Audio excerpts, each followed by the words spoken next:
Hello student, welcome back to my YouTube channel. आज के video में हम ऑर्गेनाइजेशनल बिहेवियर में जो हमारा टॉपिक चल रहा था इंडिविजुअल डिफरेंसेस, उसके कुछ फैक्टर्स को डिस्कस करेंगे जो अफेक्ट करते हैं इंडिविजुअल डिफरेंसेस को। ठीक है, इंडिविजुअल डिफरेंसेस को तो उस मेन फैक्टर्स को डिस्कस करते हैं जो कि गिवन एज बिलो है। फर्स्ट आता है इसमें आपका, इसको मैंने पॉइंट बाई पॉइंट लिखा हुआ है। फर्स्ट आ रहा है आपका साइकोलॉजिकल फैक्टर्स या फिर कॉजेस। ठीक है, इसको हमने 3 कैटेगरी में डिवाइड कर सकते हैं: age, gender, physical features. First आता है एज। एज क्या होता है? साइकोलॉजिकल कॉजेस क्या होते हैं? एज वैरी करता है पर्सन टू पर्सन, हर पर्सन की अलग अपनी एज है। मतलब ये नहीं है सेम जो दो इंडिविजुअल हैं सेम ही एज के होंगे, सेम ही डेट पर उन लोग का बर्थ हुआ होगा, ऐसा नहीं है। एज वैरी करता है पर्सन टू पर्सन। ठीक है, जो कि क्रिएट करता है डिफरेंसेस उनके इंटेलिजेंस में, एबिलिटीज़ में, और उनके फिज़िकल अपीयरेंस में, उनके कैपेसिटी में, उनके मैच्योरिटी लेवल में। तो ये भी एक फैक्टर हो गया साइकोलॉजिकल। ठीक है, सेकंड आता है जेंडर। जेंडर क्या है? मेल और फीमेल, उनका अलग अलग डिफरेंस है, अलग अलग बॉडी स्ट्रक्चर है, उससे क्या है फिज़िकली भी वो अलग अलग हैं। उन ये सारी चीज़ें उन अफेक्ट करती हैं वर्क जो परफॉर्म कर रहे हैं इंडिविजुअल। जैसे कि शिफ्ट्स होती हैं काम करने की, तो प्रेफर करती हैं फीमेल्स जो होती हैं किसी भी ऑर्गेनाइजेशन में मॉर्निंग शिफ्ट में काम करना। उनकी प्रायोरिटी ये नहीं है कि वो इवनिंग शिफ्ट में भी काम करेंगे। तो इस तरीके से जेंडर हैं जो इंडिविजुअल के डिफरेंसेस का एक फैक्टर है। फिर आता है फिज़िकल फीचर्स। फिज़िकल फीचर्स क्या हो गया आपका?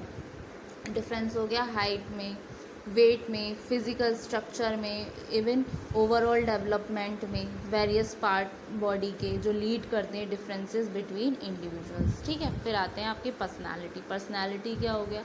ये ट्रेट है, जैसे कि डोमिनेंस बिहेवियर होता है, किसी का अग्रेसिवनेस होता है, किसी में अदर क्वालिटीज़ होती हैं जो रिफ्लेक्ट करती हैं थ्रू अ पर्सनस बिहेवियर को। तो पर्सनालिटी डिटरमाइन करती हैं उसके टाइप ऑफ एक्टिविटीज़ को, मतलब कौन सा काम उसके लिए सूट कर रहा है और कौन सा वो टेकन इनटू कंसिडरेशन ले रहा है while assigning a particular work to an individual. ठीक है, फिर आता है परसेप्शन। परसेप्शन क्या हो गया? जैसे कि मैंने पहले भी बताया हुआ है, ये पॉइंट ऑफ व्यू हो गया। जैसे कि एक रेलवे बुकिंग क्लर्क है, वो फेस कर रहा है डिफरेंट लोगों को। एक तो वेल ड्रेस्ड पर्सन को परसीव कर रहा है, तो वो उसको परसीव कर रहा है एक तरीके से हाई स्टेटस, और उसके साथ क्या बिहेव कर रहा है बहुत ही ज़्यादा नाइसली वे में। और इवन वो दूसरी साइड किनको इग्नोर कर रहा है जो इल ड्रेस्ड पर्सन है।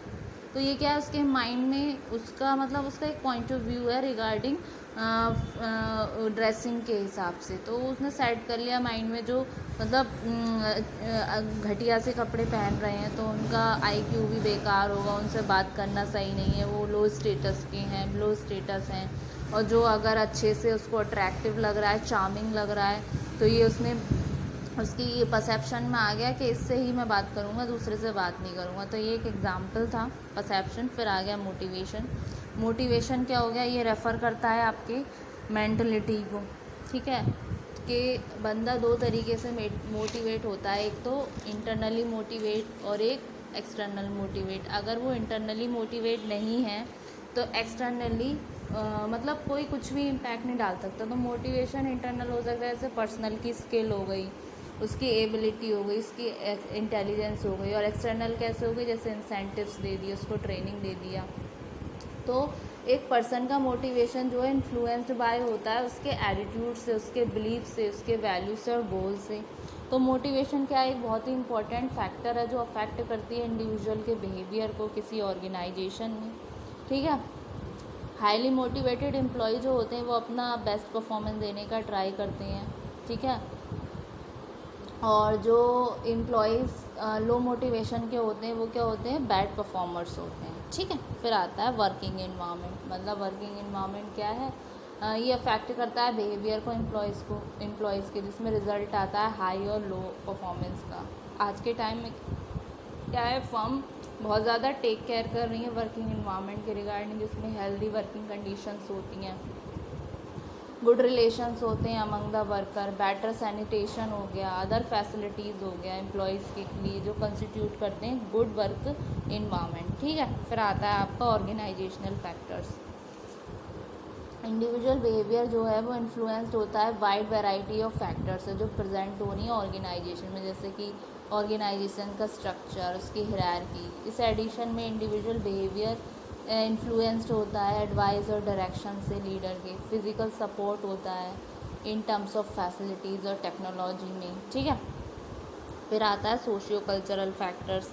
ये क्या हो गए आपके सोशल इन्वायरमेंट हो गया इंडिविजुअल का, जिसमें इंक्लूड्स होता है रिलेशनशिप उसका फैमिली मेम्बर्स के साथ, फ्रेंड्स के साथ, कोवर्कर्स के साथ, ठीक है, सुपरवाइज़र के साथ, सबॉर्डिनेट्स के साथ। तो ये बिहेवियर जो होता है अदर्स का, ये एक पार्ट होता है इंडिविजुअल के सोशल इन्वायरमेंट का। इसी तरीके से कल्चरल फैक्टर्स शेप करते हैं इंडिविजुअल के वैल्यू को और बिलीव्स। फिर आते हैं आपके इकोनॉमिकल फैक्टर्स। ये एक बहुत ही इंपॉर्टेंट क्रूशियल रोल प्ले करती हैं डिटरमाइन करने में किसी इंडिविजुअल के बिहेवियर को। जैसे एग्जांपल के लिए कुछ जॉब अपॉर्चुनिटी हैं वो क्रिएट करती हैं fear of losing the present job, जो इंक्रीज़ करती है एम्फेसिस ऑन जॉब सिक्योरिटी पे, जो चेंज कर सकते हैं बेसिक मोटिवेशन पैटर्न इंडिविजुअल का। ठीक है, जैसे एग्जांपल के लिए बिहेवियर है किसी प्रोफेसर का यूनिवर्सिटी में, वो डिफरेंट होगा from the behaviour of a call centre के एग्जीक्यूटिव से। वेजेस सैलरी जो है एक कॉम्प्लेक्स वेरिएबल है जो इन्फ्लुएंस करती है बिहेवियर को, जो कि ट्रिमेंडस है। ये जाना जाता है कि वेजेस अट्रैक्ट करती है पीपल को सर्टेन ऑर्गेनाइजेशंस में एंड डिटरमाइन करती है उनके सेटिस्फैक्शन उनके जॉब पर। ठीक है, फिर आते हैं आपके ऑर्गेनाइजेशनल फैक्टर्स। ऑर्गेनाइजेशनल फैक्टर्स या फिर आपका ऑर्गेनाइजेशनल स्ट्रक्चर। ठीक है, ऑर्गेनाइजेशनल स्ट्रक्चर, ऑर्गेनाइजेशनल फैक्टर्स या फिर ऑर्गेनाइजेशनल स्ट्रक्चर। ठीक है, ये क्या हो गया? ऑर्गेनाइजेशनल स्ट्रक्चर क्या है कि इम्पॉर्टेंट फैक्टर है जो अफेक्ट करता है इंडिविजुअल बिहेवियर को। ऑर्गेनाइजेशनल स्ट्रक्चर का मतलब क्या होता है? स्ट्रक्चर हो गया किसी ऑर्गेनाइजेशन का जहाँ where who is responsible and accountable to whom. ठीक है, तो क्लियर रिस्पॉन्सिबिलिटी अथॉरिटी रिलेशनशिप क्या है? एक की फैक्टर है सक्सेस का किसी ऑर्गेनाइजेशन की। ठीक है, तो ये एवर मेंशन फैक्टर्स थे जो अफेक्ट कर रहे थे आपके किसी भी इंडिविजुअल डिफरेंसेस को। ठीक है, तो होप सो स्टूडेंट आज के लेक्चर में आपको ये फैक्टर्स अच्छे से समझ आए होंगे।